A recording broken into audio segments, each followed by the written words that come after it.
डोनेत्स्क में यूक्रेनी ठिकाने पर रूस का विध्वंसक हमला हुआ है।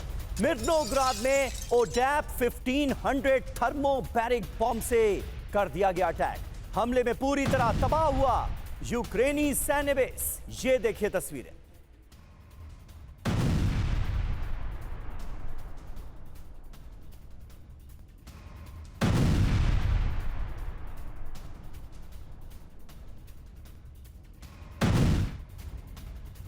और अगली बड़ी खबर लुहांस से जुड़ी है। लुहांस में रूसी सैन्य काफिले पर बड़ा हमला हुआ है। यूक्रेन ने एफपीवी ड्रोन से यहां पर अटैक किया, इसे किया गया टारगेट। हमले में 2 टैंक्स और 1 आर्मर्ड व्हीकल तबाह हो गया।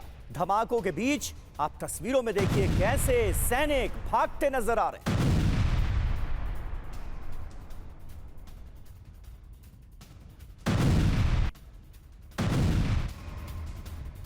और यूक्रेन ने Su-27 एयरक्राफ्ट से किया है हमला। रूस के ठिकानों को GBU-62 गाइडेड बॉम्ब से दहला दिया गया। खंडहर इमारतों में छिपी रशियन इन्फेंट्री पर यह अटैक अंजाम दिया गया। ये देखिए।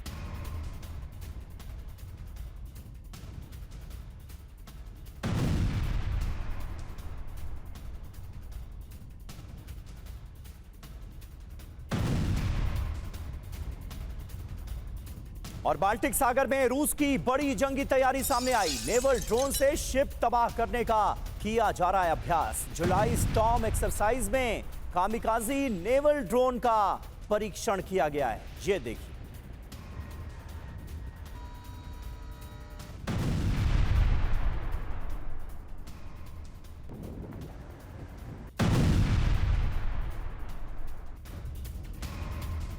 और इजराइल के फ्रंट से भी अहम खबर है। इजरायली डिफेंस फोर्सेस ने हंडाला शिप पर कब्जा कर लिया है। राहत सामग्री लेकर गाजा जा रहा था यह जहाज।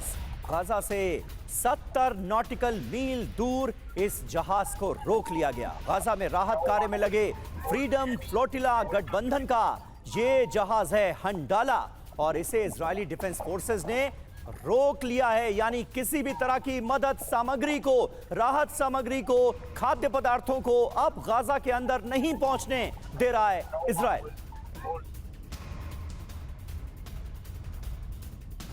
और यही वजह है कि गाजा में राहत सामग्री के लिए मारामारी मची हुई है। मदद सामग्री लेकर आए ट्रकों के ऊपर चढ़ गए सैकड़ों लोग। और एक अहम खबर, तुर्की के रिहायशी इलाकों तक फैल गई है जंगल की आग। 1700 परिवार घर छोड़ने के लिए मजबूर हो गए। बरसा शहर का बड़ा इलाका आग की लपटों में कैसे घिरा हुआ है ये देखिए। 50 डिग्री के पार पहुंच गया है इलाके का तापमान।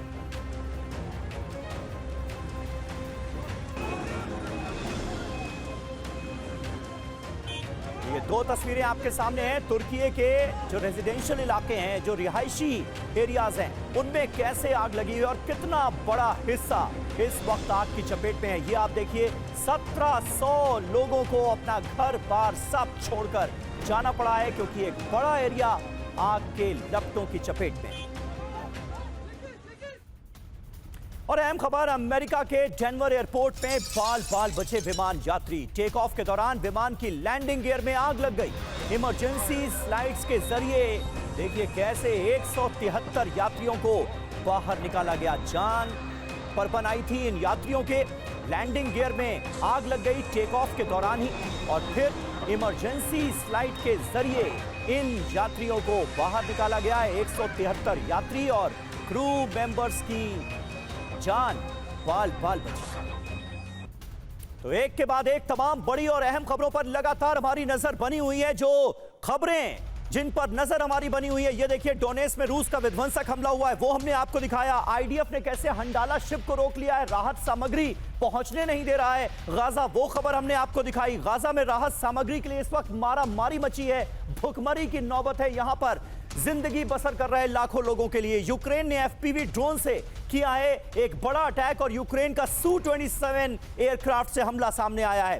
तुर्की के रिहायशी इलाकों में बड़े पैमाने पर बड़ी आग लगी है, उसकी तस्वीरें भी हमने आपको दिखाई। और बाल्टिक सागर में रूस बड़ी जंगी तैयारी कर रहा है, और अमेरिका में जो विमान हादसा हुआ है, लैंडिंग गियर में जो आग लगी है डेनवर में, उसकी तस्वीरें भी हमने आपको दिखाई। आगे बढ़ते हैं। रूस के लेनिनग्राद में बड़ा एयर अटैक हुआ है। मिलिट्री प्लांट पर कामिकाजी ड्रोन से अटैक किया गया।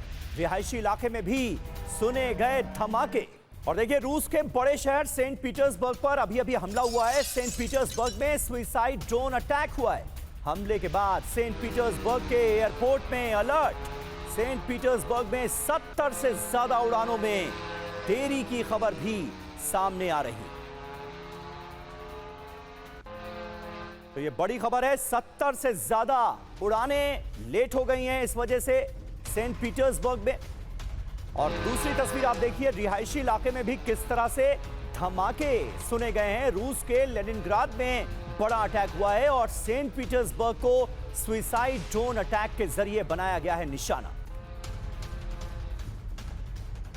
और अहम खबर है, सूमी में रूस का विध्वंसक ड्रोन हमला हुआ है। सूमी के सैन्य मुख्यालय को दहला दिया गया। गेरान 2 ड्रोन से यूक्रेनी ठिकाने टारगेट किए गए। धमाकों में यूक्रेनी सेना को बड़े नुकसान का दावा।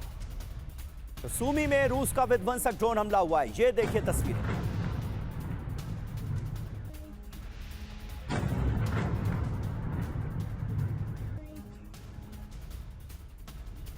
और यूक्रेन के पोक्रोवस में आमने सामने की जंग चल रही है। भीषण आग की चपेट में पोक्रोवस का बड़ा इलाका। रूसी कब्जे वाले इलाकों में यूक्रेन का हमला।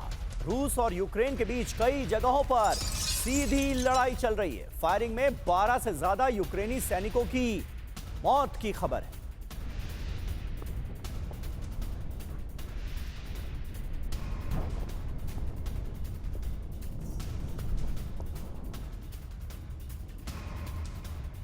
तो देखिए, रूस के लेनिनग्राद में एक तरफ बड़ा एयर अटैक हुआ है और कई जगहें ऐसी हैं जहां पर रूस और यूक्रेन के बीच सीधी जंग चल रही है। और पोक्रोवस्क उसमें से एक इलाका है जहां आमने सामने की जंग चल रही है। पोक्रोवस्क में आमने सामने की जंग की तस्वीरें भी हम आपको दिखा रहे हैं। और फायरिंग में यहां 12 से ज्यादा यूक्रेनी सैनिकों की जान चली गई।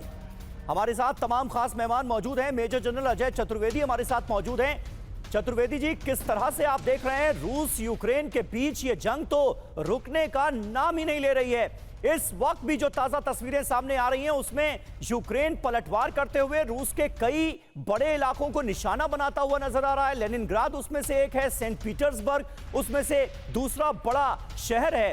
होता क्या देख रहे हैं आप? देखिए, ये लड़ाई जो है इससे 2-3 चीजें बहुत क्लियरली सामने आ रही हैं। एक तो ये कि यूक्रेन की जो फ्रंट लाइन है वो कोलैप्स होती दिख रही है। जो आपने पेटोस की बात की, तो इसका मतलब वो जो है उनकी जो फ्रंट लाइन जो रोक रहे थे रशियंस को, वो डैमेज हो रही है। दूसरा, जो सुमी पर रशिया अटैक कर रहा है वो अपने, चाहे वो एरिया के जो उनके लॉजिस्टिक सपोर्ट बेस है खारकोव और अदर एरियाज, उनको वो सेव करने की कोशिश कर रहा है। तीसरा जो बिल्कुल क्लियरली दिख रहा है वो ये कि यूक्रेन जो अपना ड्रोन अटैक्स कर रहा है, तो जो रशियन एडी सिस्टम्स हैं वो ड्रोन के अगेंस्ट अभी भी बहुत इफेक्टिव नहीं है।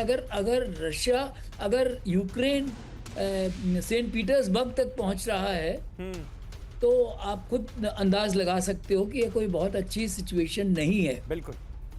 लेकिन डिस्पाइट ऑल दिस, मेरा अपना मानना ये है कि यूक्रेन जो एक 50 दिन का जो उनको विंडो दी गई थी अमेरिका की तरफ से रशिया को, इसमें रशिया अपना काम तमाम कर लेना चाहता है। वो बाल्टिक में इसलिए भी गया है। अगर आप देखिए बाल्टिक में वो क्या कर रहा है, बाल्टिक में जो उसकी ड्रिल्स हैं वो बेसिकली स्वीडन, फिनलैंड, इन देशों को और वो जो बाल्टिक रिपब्लिक्स है उनको धमकाने वाली लड़ाइयाँ हैं। जी। तो ये जो ओवरऑल सिचुएशन है, मैं तो ये बोलूंगा कि advantage Russia at this moment. Advantage Russia का साफ तौर पर नजर आ रहा है और इन 50 दिनों की समय सीमा में वो ज्यादा से ज्यादा बढ़त लेने के लिए अपनी पूरी ताकत झोंकता हुआ नजर आ रहा है। और देखिए, रूस की हाइपरसोनिक डिफेंस मिसाइल का एक्शन अब हम आपको दिखाते हैं। कैस्पियन सागर में एक डमी टारगेट को दरअसल तबाह किया गया है। रूस ने टाइफून कॉर्वेट से लॉन्च की एक टेस्ट मिसाइल। कम ऊंचाई पर यूरान टाइप एंटी शिप मिसाइल देखिए कैसे कर दी गई तबाह। रूस की सेना कर रही है जुलाई स्टॉर्म एक्सरसाइज।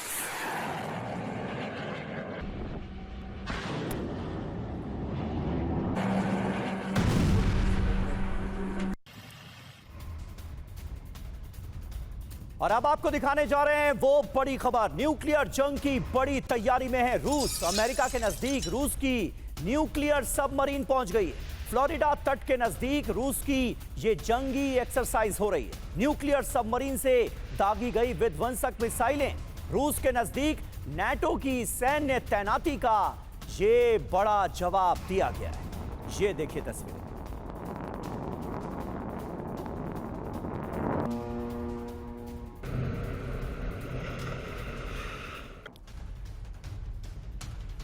तो रूस खुद को न्यूक्लियर जंग के लिए पूरी तरह से तैयार करता हुआ दिखता है। अमेरिका के नजदीक न्यूक्लियर सबमरीन होने से हड़कंप मचा हुआ है। फ्लोरिडा तट के सिर्फ 66 मील दूर रूस की यह जंगी एक्सरसाइज हो रही है। सिर्फ 66 मील दूर रूस ने न्यूक्लियर सबमरीन से दागी है विध्वंसक मिसाइल।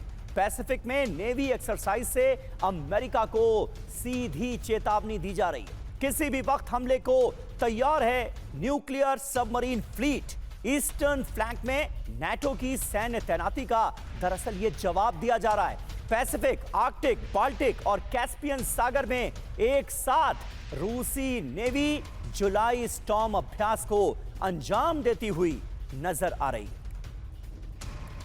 और आगे बढ़ते हैं। बेरिंग सागर में रूस और अमेरिका आमने सामने हैं। अमेरिकी फाइटर जेट्स ने स्क्रैम्बल कर रूस को वार्निंग दी। अलास्का के पास Tu-95 MS बॉम्बर की उड़ान। बेरिंग सागर के ऊपर Su-35S की उड़ान से मचा है हड़कंप। ये देखिए अमेरिका के F-35 और F-16 फाइटर जेट ने रूसी विमानों को कैसे रोका।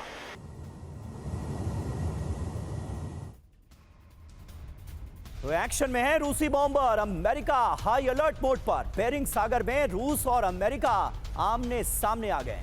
अमेरिका के अलास्का के नजदीक Tu-95 MS बॉम्बर की उड़ान देखी गई। बेरिंग सागर के ऊपर Su-35S और Su-30SM के होने से हड़कंप मचा हुआ है। अमेरिकी फाइटर जेट्स ने स्क्रैम्बल कर रूस को चेतावनी दी, वार्निंग दी। अमेरिका के F-35 और F-16 फाइटर जेट्स ने रूसी विमानों का रास्ता रोका। उत्तरी अमेरिकी एरोस्पेस रक्षा कमान ने यह एक्शन लिया। बेरिंग सागर और पैसिफिक में अमेरिकी डिफेंस और रडार सिस्टम को एक्टिव कर दिया गया। तो यह बड़ा डेवलपमेंट है जिस पर हमारी भी नजर बनी हुई है। हमारे साथ तमाम खास मेहमान मौजूद हैं। अचल मल्होत्रा सर, इस डेवलपमेंट को आप कैसे देखते हैं? और जिस तरह से रूसी बॉम्बर्स भी अब एक्शन में नजर आ रहे हैं, परमाणु हथियारों की तैनाती रूस के नजदीकी इलाकों में, बॉर्डर के पास के इलाकों में, और दूसरी तरफ आप देखिए कि ब्रिटेन में किस तरह से अमेरिकी परमाणु हथियारों की तैनाती हुई है। तो नाटो और अमेरिका को रूस का यह बड़ा जवाब है क्या?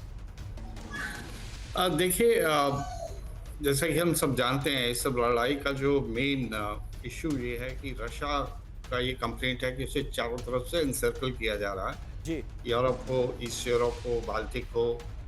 तो कहने का मतलब ये है कि रशिया की तरफ से सिग्नलिंग हो रही है, आप कहीं से भी आ जाइए, मैं तैयार हूँ। कोई भी किसी भी कोने, किसी भी कॉर्नर से, किसी भी दिशा से अगर हम पे रशिया पे अटैक होगा तो रशिया उस चीज़ के लिए तैयार है।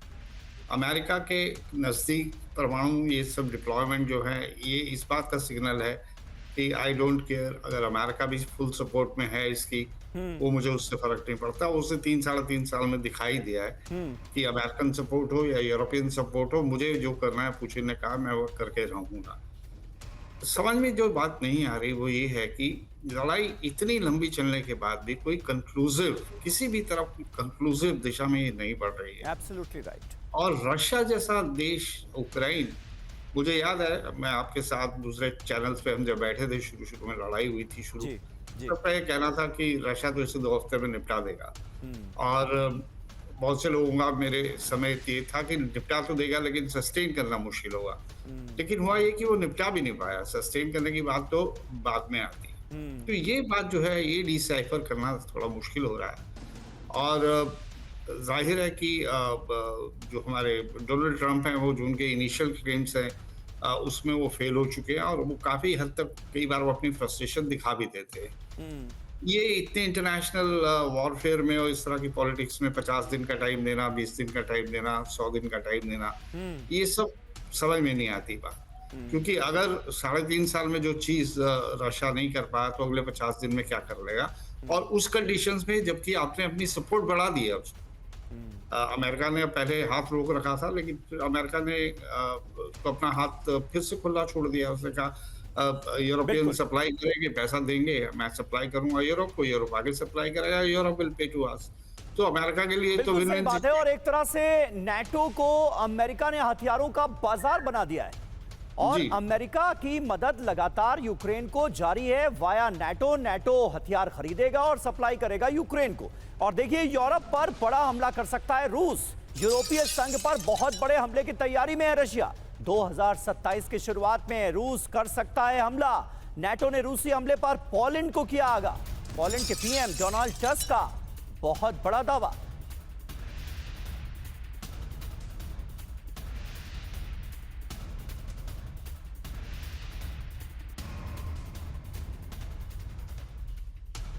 तो रूस करेगा हमला, नाटो की वार्निंग क्या है, आइए आपको बताते हैं। यूरोपीय संघ पर दरअसल बहुत बड़े हमले की तैयारी में है रूस। नाटो ने रूसी हमले पर पोलैंड को आगाह किया है। 2027 की शुरुआत में रूस हमला कर सकता है। पोलैंड के पीएम डोनाल्ड टस्क का यह बहुत बड़ा दावा सामने आया है। ईस्टर्न फ्लैंक में नाटो देशों ने तेज की जंगी तैयारी। पोलैंड, तीनों बाल्टिक देशों और फिनलैंड में हाई अलर्ट है इस खबर को लेकर। पोलैंड, तीनों बाल्टिक देशों और फिनलैंड में इस वक्त चिंता बढ़ी नजर आ रही है। और यूक्रेन के बाद नए देश पर हमले की तैयारी में है पुतिन।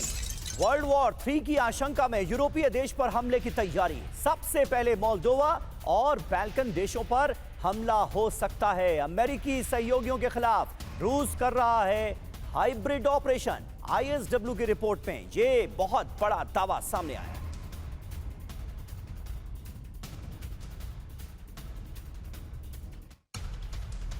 तो देखिए, नए देश पर हमले की तैयारी में है रूस। विश्व युद्ध तृतीय की आशंका में यूरोपीय देश पर हमले की तैयारी है। यूक्रेन के बाद मोल्दोवा पर हो सकता है रूस का हमला। रोमानिया, बुल्गारिया जैसे बाल्कन देश रूस के टारगेट पर हैं, यह इस रिपोर्ट में कहा गया है। इसके अलावा लिथुआनिया, एस्टोनिया और लातविया को भी बनाया जा सकता है निशाना। यहां पर भी हमला हो सकता है। सुरक्षा के लिए खतरा बताकर ये संभावित हमले अंजाम दिए जा सकते हैं। यूरोप के अमेरिकी सहयोगियों के खिलाफ रूस का हाइब्रिड ऑपरेशन चल रहा है। अमेरिका ने 10 यूरोपीय देशों को जारी किया है साइबर सुरक्षा अलर्ट।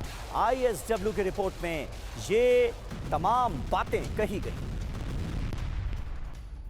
और हमारे साथ ग्रुप कैप्टन विनोद ऑगस्टीन भी मौजूद हैं।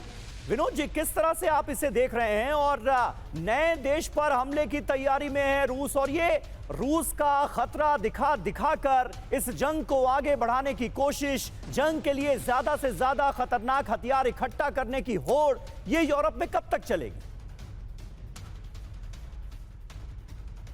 जब तक के MICC जो मिलिट्री इंडस्ट्रियल कांग्रेशनल कॉम्प्लेक्स है, इनका बोलबाला रहेगा। ये लोग एक्चुअली जो पर्स के जो रस्सी है ना, स्ट्रिंग्स ऑफ द पर्स, ये लोग कंट्रोल करते हैं। इसमें कोई दो राय नहीं है। मैं कह रहा हूँ, ये आइजनहावर अपने कार्यकाल के आखिरी दिन में on the floor of the parliament ये बात कही है। तो आप देखिए, यूक्रेन बहुत छोटा एक देश है और जैसे अम्बेसडर साहब कह रहे थे, तब यही अनुमान लगाया हमने भी कि मे भी महीना 2 महीना इससे ज्यादा वो टिक नहीं पाएगा, क्योंकि उतना ही उसके पास वेपन्स थे हमारे आंकलन से भी और यूनाइटेड नेशन के आंकलन से भी। लेकिन आप देखिए, 3 साल गुजर चुके हैं और अभी भी लड़ाई चले ही जा रहा है। और आप कह रहे हैं कि नया एक मोर्चा खोलने की तैयारी में है। इसमें मैं शुरू से यही कहता आ रहा हूँ समीर, कि लिथुआनिया, लाटविया और एस्टोनिया जो है, इसके ऊपर पुतिन का नजर यूक्रेन से पहले था। और ये जो है, इसके ऊपर का जो फोकस कभी हटाने वाले नहीं है। सिंपल रीजन ये है समीर, आप देखिए, लाटविया से मॉस्को सिर्फ 300 किलोमीटर है, जबकि कीव से मॉस्को ज्यादा दूर है। तो अगर कल को नेटो की लड़ाई हो जाए, और ये तीनों नेटो के मेंबर हैं, सबसे ज्यादा खतरा इनको लाटविया, लिथुआनिया और एस्टोनिया से है। इससे पहले भी जो साइबर अटैक किया था इन्होंने, ये तीनों देश के जो अर्थव्यवस्था पे इन्होंने साइबर अटैक किया था। सो मुझे कोई डाउट नहीं है कि किसी भी तरह ईस्टर्न ब्लॉक के सारे देश जो हैं ये रशिया धीरे धीरे उनके नीचे लाने की कोशिश करेगा, इसमें कोई दो राय नहीं है। Over to you. ठीक है, ठीक है, ये इंपॉर्टेंट बात आपने कही है विनोद जी, और ये अपने आप में बहुत महत्वपूर्ण पॉइंट है। और ऐसे वक्त में जब लगातार ये आशंका जताई जा रही है कि बाल्टिक देशों पर रूस अटैक कर सकता है, तो ये तो बात हुई रूस वर्सेस यूक्रेन की इस जंग की और उसमें अमेरिका और नाटो देशों के इन्वॉल्वमेंट की। लेकिन अब एक दूसरा फ्रंट जो सुलगता हुआ नजर आ रहा है उसका करने जा रहे हैं जिक्र, क्योंकि यहां पर भी हो गई है डोनाल्ड ट्रंप की एंट्री। जी हां, थाईलैंड वर्सेस कंबोडिया के इस वॉर फ्रंट पर भी अमेरिका की एंट्री कैसे हो गई है ये आपको बताएंगे। बताते हैं आपको, थाईलैंड और कंबोडिया में विध्वंसक होती नजर आ रही है जंग। थाईलैंड के रेंजर्स पर मोर्टार अटैक हुआ है, बॉर्डर में मौजूद ड्रोन ब्रिगेड पर हमला हो गया। कंबोडिया की सेना की भीषण शेलिंग की तस्वीरें सामने आई और थाईलैंड की मिलिट्री पोजीशन पर अटैक किया गया है। कंबोडिया ने BM-21 से किया भीषण अटैक। बॉर्डर से 50 किलोमीटर की रेंज में युद्ध जारी है। किस तरह से संघर्ष चल रहा है ये देखिए। 12 इलाकों में ये आमने सामने की जंग हो रही है।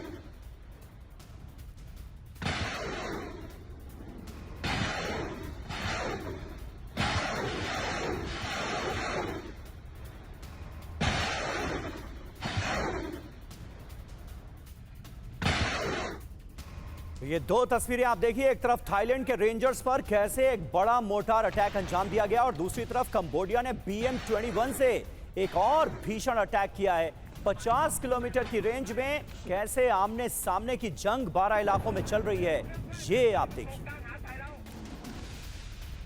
और थाईलैंड के लाओस में भीषण बमबारी की खबर है। कंबोडिया की सेना की रिहायशी इलाके में गोलाबारी की तस्वीरें सामने आई। रिहायशी इमारतों को शेलिंग से भारी नुकसान हुआ।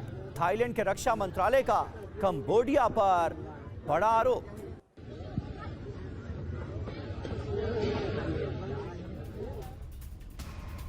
और थाईलैंड की सेना की जवाबी कार्रवाई, कंबोडिया के पोस्ट पर मोर्टार से किया गया हमला। थाईलैंड ने हमले की तीव्रता बढ़ाई।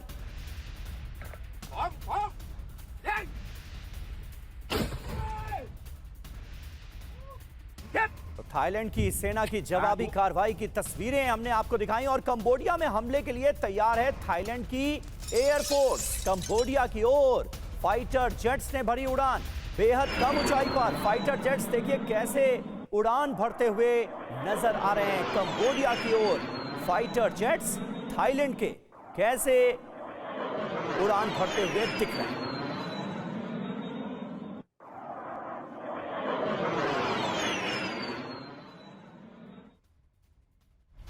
तो कंबोडिया वर्सेस थाईलैंड, कैसे रुकेगी ये जंग? सवाल देखिए क्या है, क्या कंबोडिया और थाईलैंड के बीच युद्ध और ज्यादा भड़केगा? बॉर्डर पर सैन्य मूवमेंट बढ़ाने से युद्ध कैसे रुकेगा? क्या दोनों देशों के बीच विवाद का कोई समाधान है? ये है बड़ा सवाल। मेजर जनरल अजय चतुर्वेदी, किस तरह से आप देख रहे हैं मौजूदा जो डेवलपमेंट है? उससे तो ऐसा लग रहा है, ऐसा प्रतीत हो रहा है कि ये युद्ध आने वाले वक्त में और भड़केगा, लंबा चलेगा। रुकने के आसार नजर आते हैं क्या, और अगर आते हैं तो कैसे रुकेगा? देखिए, ये जो कंबोडिया और थाईलैंड में है जी, ये पिछले 100 साल से इस इलाके के लिए जो ईस्ट में है थाईलैंड के और नॉर्थ में है कंबोडिया के, वहाँ है कुछ हिंदू मंदिर हैं पुराने ज़माने के जी, उनके लिए डिस्प्यूट है।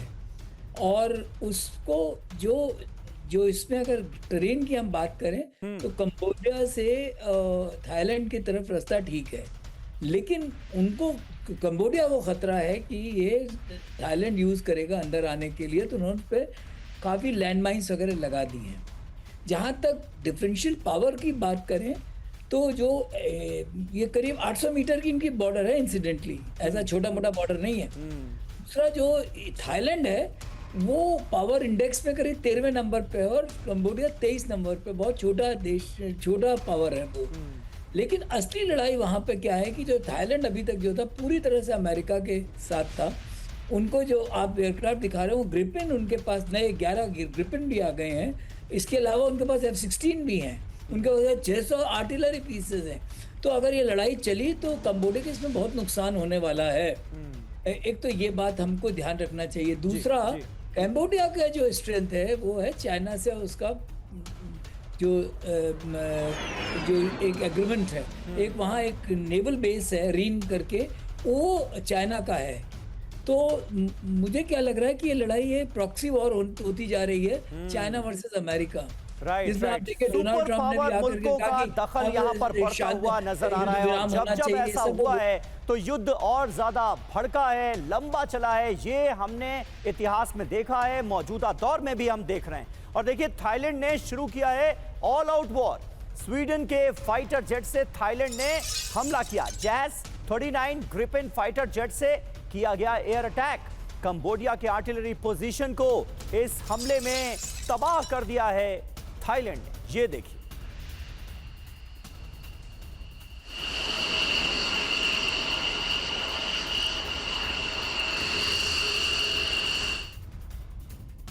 और कंबोडिया बॉर्डर की ओर थाईलैंड आर्मी की बड़ी मूवमेंट देखने को मिली है। यूक्रेन से मिले BTR-3 आर्मर्ड व्हीकल की मूवमेंट। खलोंग लेक बॉर्डर की ओर बढ़ी थाईलैंड की सेना। सैकड़ों सैनिकों के साथ देखिए कैसे की जा रही है बड़े हमले की तैयारी।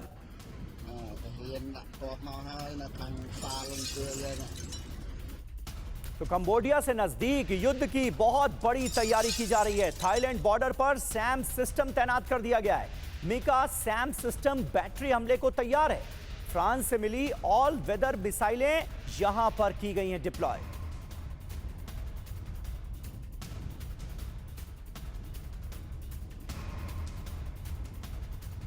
तो Thailand versus Cambodia, all out war शुरू। थाईलैंड और कंबोडिया के बीच हमले और ज्यादा विध्वंसक हो गए। थाईलैंड की सेना जमीन और आसमान से हमले की तैयारी कर रही है। स्वीडन से मिले जैस 39 ग्रिपेन फाइटर जेट्स हमले अंजाम दे रहे हैं। यूक्रेन से मिले BTR-3 आर्मर्ड व्हीकल की मूवमेंट दिखी है। बॉर्डर पर सैम सिस्टम बैटरी की कर दी गई है तैनाती। थाईलैंड मीडिया में इसे लेकर तमाम खबरें भी सामने आ रही हैं। विनोद ऑगस्टिन जी, किस तरह से आप देख रहे हैं इस डेवलपमेंट को, और सुपर पावर मुल्कों का कंबोडिया और थाईलैंड की इस जंग में दखल इसे कहां ले जाएगा? समीर जी बहुत अच्छा सवाल है। अब देखिए, एक तरफ यूक्रेन रशिया के खिलाफ लड़ाई लड़ रहा है जी, और दूसरी तरफ अपना BTR-3 आर्मर्ड पर्सनल कैरियर है। ये मतलब इन्फेंट्री को लेके जाता है, माउंटेड इन्फेंट्री को लेके जाता है, और क्विक इंसर्शन और ब्रिजेड ऑपरेशन, इन सब में बड़ा एक महारत है इस BTR-3 को। ऐसे जो वेपन है जो उनको सख्त जरूरत है यूक्रेन को, वो इस वॉर में कैसे उतार रहा है, ये अपने आप में एक बहुत बड़ा सवाल नहीं है। इसीलिए मैं कहता हूं कि जो MI6 का जो इन्वॉल्वमेंट है, और जिस तरह से रशिया और यूक्रेन की लड़ाई एक रशिया और यूरोपियन यूनियन और नेटो की एक प्रॉक्सी लड़ाई है, उसी तरह ये जो लड़ाई है ये है चाइना और यूनाइटेड स्टेट्स का एक प्रॉक्सी लड़ाई है। इसमें पिस रहे हैं दो अन्य देश। बट मैं थाईलैंड पूरा ट्रैवल कर चुका हूं और उनके लोगों से काफी अच्छी दोस्ती है मेरी वहां पे स्थानीय लोगों के साथ। आपको मैं एक चीज बता दूं समीर, बहुत ही शांति प्रिय लोग हैं और लड़ाई झगड़ा ये लोग बिल्कुल नहीं चाहते हैं। और कंपूचिया, जिसका नाम कंबोडिया बना बाद में क्योंकि अंग्रेज कंपूचिया नहीं बोल पाते थे, वो लोग भी दोनों बौद्ध धर्म के हैं और दोनों बुद्धम शरणम कच्चामी वाले लोग हैं, दोनों शांति प्रिय लोग हैं। तो मुझे ये लगता है अगर दोनों का अगर सही तरीके से दिमाग चले तो हो सकता है कि ये शांति वार्ता जल्दी हो जाए, क्योंकि कल्चरली दोनों तरफ शांति प्रिय लोग हैं, लेकिन उसके बावजूद भी युद्ध देखिए किस तरह से भड़क रहा है, क्योंकि सुपर पावर देशों की इन्वॉल्वमेंट यहां भी हो गई है। और जहां जहां ऐसा हुआ है तो जंगी जो जमीन है वो और ज्यादा सुलगती नजर आई है। बॉर्डर की ओर बढ़ी थाईलैंड की टैंक ब्रिगेड। M60 टैंक के साथ थाईलैंड की सेना का मूवमेंट देखा गया। आर्मी ट्रक के साथ टैंक्स को देखिए कैसे शिफ्ट किया जा रहा है।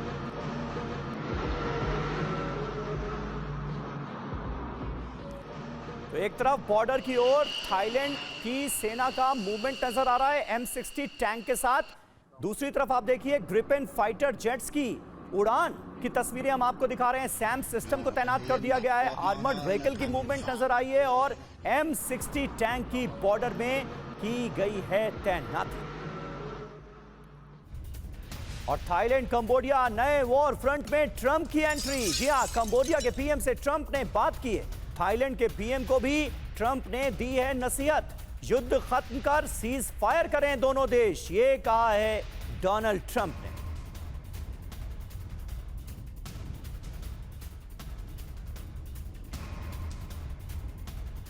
तो देखिए, इस युद्ध में भी डोनाल्ड ट्रंप की एंट्री होती हुई नजर आ रही है और एक बार फिर डोनाल्ड ट्रंप सीज फायर की बात कर रहे हैं। थाईलैंड वर्सेस कंबोडिया, ट्रंप की एंट्री, नए वॉर फ्रंट को बंद करने की कोशिश में है ट्रंप ने थाईलैंड के पीएम से फोन पर बात की है।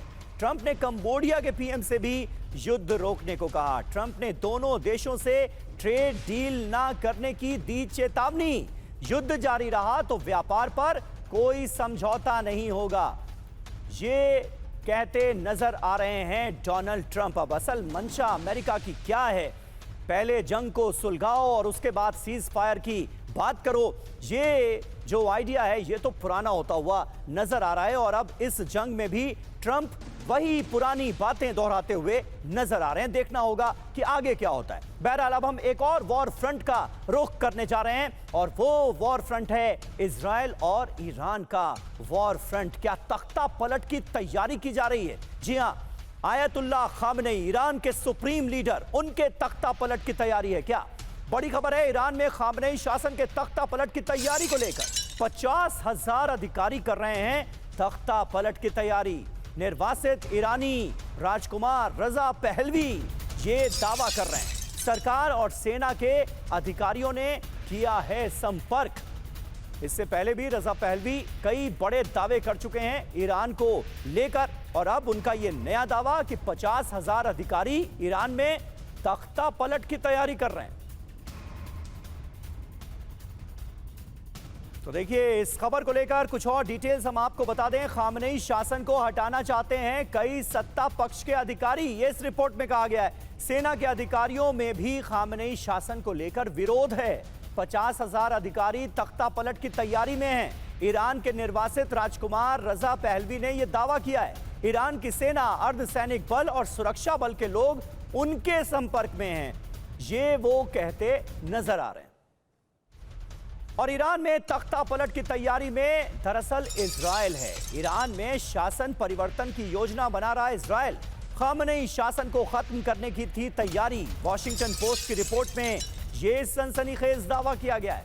ईरान पर फाइनल अटैक करने वाला था इजराइल।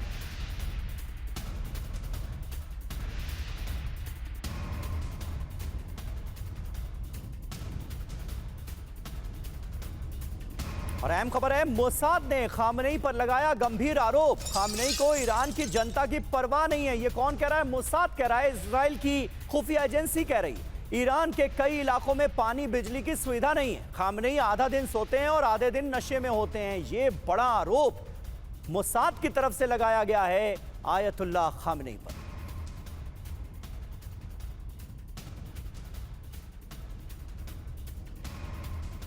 तो खामनेई को ईरान की चिंता नहीं, खामनेई पर मोसाद ने, इजरायली खुफिया एजेंसी ने यह गंभीर आरोप लगाए।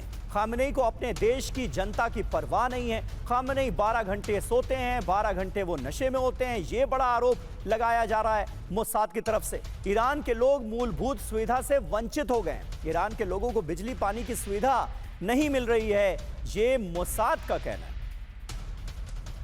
और हमारे साथ अचल मल्होत्रा जी भी मौजूद हैं। अचल सर, किस तरह से आप देखते हैं इन आरोपों को? और बड़ी हैरत की बात यह है कि ईरान में क्या चल रहा है, बिजली पानी की सुविधा नहीं है, लोग तख्ता पलट करने पर आमादा हैं और एक तरफ रजा पहलवी की तरफ से ये बातें कही जा रही हैं और दूसरी तरफ इजराइल की खुफिया एजेंसी खामनेई को लेकर कई निजी आरोप भी लगाती हुई नजर आ रही है। इसे कैसे देखते हैं आप? देखिए, ईरान में रिजीम चेंज या तख्ता पलटने की बात अगर आप करें तो ये कोई नई नहीं है। इजराइल का ड्रीम है ये। अमेरिका की फुल सपोर्ट है और काफ़ी समय से इन्होंने कोशिश भी करी है।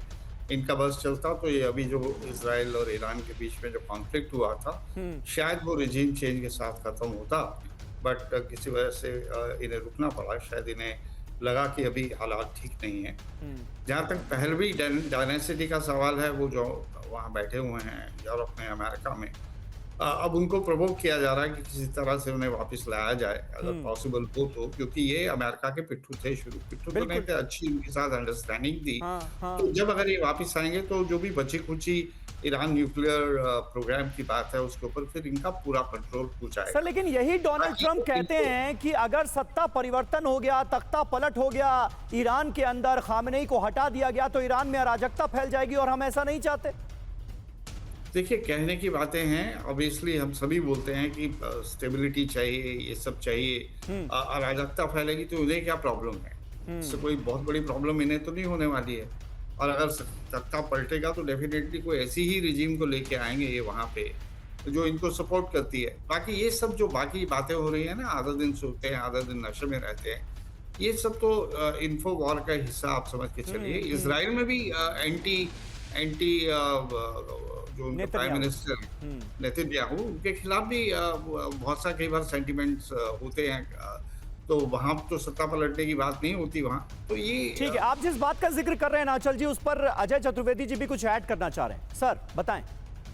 देखिए, ईरान में 79 में जब ये इस्लामिक रिवॉल्यूशन हुआ, तब से पूरी कोशिश अमेरिका की है किसी तरीके से इस्लामिक गवर्नमेंट को वो हटा सकें। अभी तक तो वो सक्सेसफुल हुए नहीं। फिर वो जो टेम्पलेट लाने की कोशिश कर रहे हैं कि जैसे मोसादिक को उन्होंने 53 में हटाया था, वो खामेनेई को हटा सकेंगे। पहली चीज तो Reza Pahlavi was totally discredited, वहां से भागे थे वो। तो उनके जो वंशज हैं, अगर उनको अमेरिका लाने की कोशिश करेगा तो ये मेरे ख्याल में कभी सक्सेसफुल हो ही नहीं सकता। मोसादिक से सिचुएशन बदली हुई है, तब वो डेमोक्रेटिकली इलेक्टेड था, ये जो है रिलीजियस लीडर है। और धर्म का इतना नुकसान हो जाएगा ईरान में कि मतलब वहाँ पे लोग अपने जो सुप्रीम लीडर हैं उन्हीं को हटा देंगे। ये बात गले से उतरती नहीं है। मुझे नहीं लगता कि उनका ये प्रयास सफल होगा। हाँ बिल्कुल। और अभी जिस तरह से ईरान इजराइल के बीच जंग हुई और उसमें खामेनेई के नेतृत्व की जिस तरह से तारीफ हुई कि पूरे ईरान को उन्होंने एक बार फिर देश प्रेम की भावना को उभार कर एकजुट कर दिया, और ईरान ने जिस तरह से जवाब दिया और जिस तरह से सीज फायर हुआ, उसको लेकर तो कहीं ना कहीं और ज्यादा मजबूत नेतृत्व वाली ही बातें सामने आ रही हैं। और ऐसे में रजा पहलवी जो कह रहे हैं उस पर कैसे भरोसा किया जाए, विश्वास किया जाए, ये अपने आप में एक बड़ा सवाल तो है ही। अजय चतुर्वेदी जी बहुत बहुत शुक्रिया आपका। अचल मल्होत्रा सर आपका भी बहुत बहुत शुक्रिया। ऑगस्टीन सर बने रहिए आप हमारे साथ, क्योंकि चीन पर भी आपसे बात करेंगे। चीन दरअसल कर रहा है बड़े युद्ध की तैयारी। जी हाँ, चीन ने एक शक्तिशाली बंकर बस्टर बॉम्ब बनाया है। Rain of pear blossom needles bomb का अनावरण किया गया है। तो चीन ने एक और शक्तिशाली बंकर बस्टर बॉम्ब बना लिया है। अमेरिका के MOAB, mother of all bomb से भी ये खतरनाक बॉम्ब है जिसे बनाने का दावा चीन ने किया है।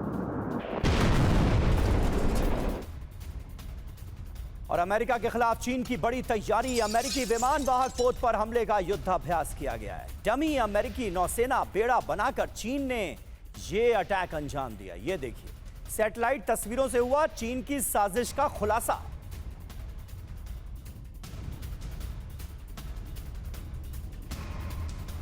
और अमेरिका कर रहा है न्यूक्लियर जंग की तैयारी। पैसिफिक में अमेरिका की न्यूक्लियर सबमरीन गुआम बेस पहुंची अमेरिका की परमाणु पनडुब्बी। चीन से बढ़ते खतरे के बीच अमेरिका ने बढ़ाई तैनाती। गुआम में एयरक्राफ्ट कैरियर और मिसाइल सिस्टम भी तैनात कर दिया गया है।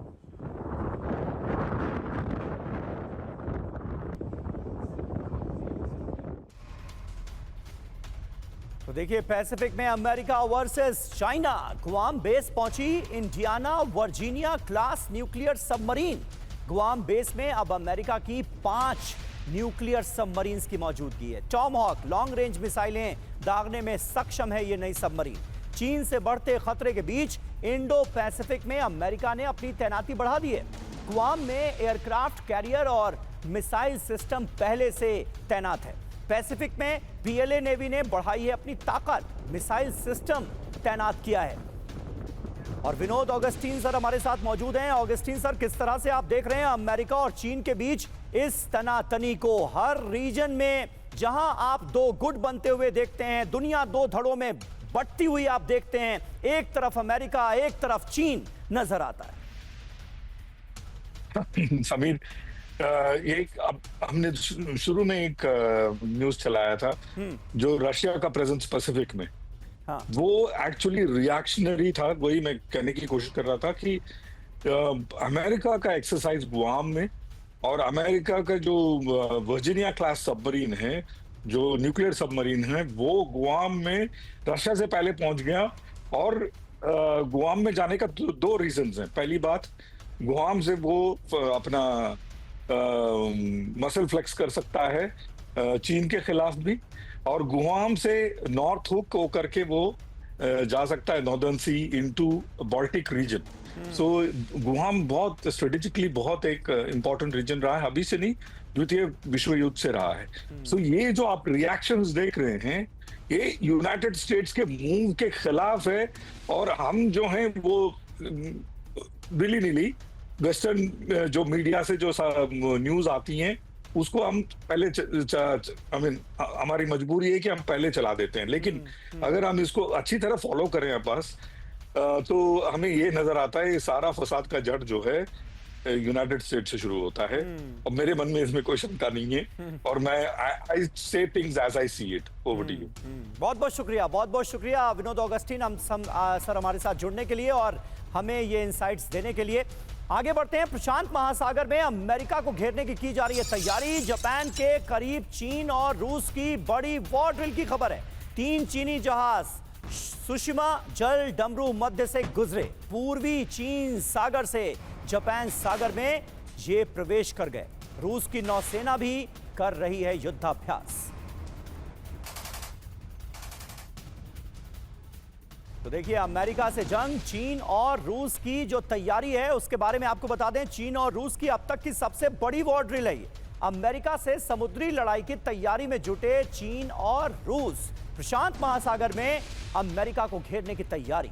चीनी 052D विध्वंसक और CNS शाओक्सिंग जापान के करीब से गुजरे।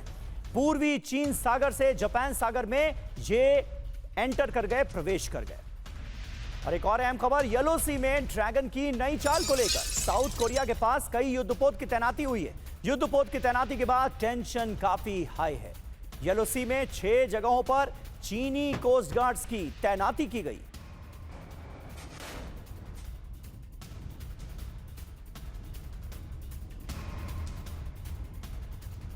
तो ये डेवलपमेंट अहम है। येलो सी में ड्रैगन की नई चाल से जुड़ा है। दक्षिण कोरिया परेशान है। येलो सी में चीनी नौसेना की भारी डिप्लॉयमेंट।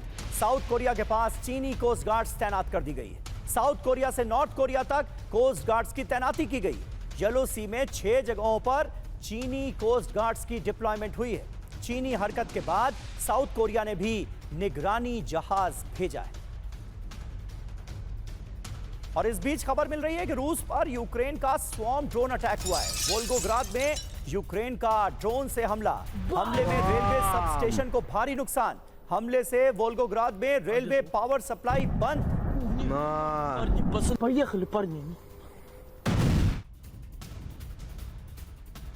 और देखिए, अहम खबर यह है कि रूस के एक और एयरफील्ड पर बड़ा हमला हो गया है। क्रास्नोदार में आर्मावेयर एयरबेस को बनाया गया है, निशाना किया गया है हमला। हमले के बाद के फौरन तस्वीरें आपके सामने हैं। यूक्रेनी हमले में Su-27 फाइटर जेट तबाह हो गया।